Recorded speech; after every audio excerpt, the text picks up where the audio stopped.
La fertilité des sols est quelque chose à la fois de complexe et de simple. Elle repose sur 3 pieds.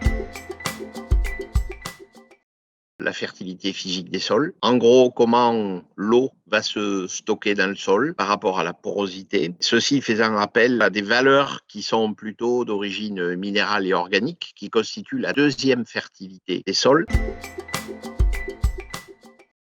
On parle très souvent de fertilité chimique. Je parlerai plutôt de fertilité minérale des sols et de contexte physique pour lequel le pH, la matière organique, les éléments minéraux vont être des points qui seront très importants et qui vont constituer le squelette du sol, qui vont également constituer une partie de la nutrition qui va être nécessaire pour le développement des plantes.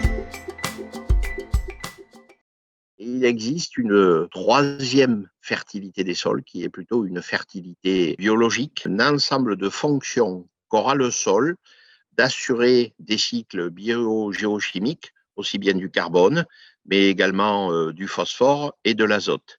Cette fertilité biologique est liée à la présence de micro-organismes dans le sol, qui soient bactéries, champignons, des algues, qui vont en gros permettre à partir de matières très brutes, telles que peut l'être un sarment de vigne, l'ensemble des transformations qui va produire de l'humus, lequel humus va ensuite se minéraliser pour fournir des éléments minéraux à la plante. Donc, pour résumer, la fertilité des sols, ce sera 3 types de fertilité, une fertilité physique, une fertilité minérale et une fertilité biologique et organique qui vont représenter la façon dont le sol va pouvoir fonctionner.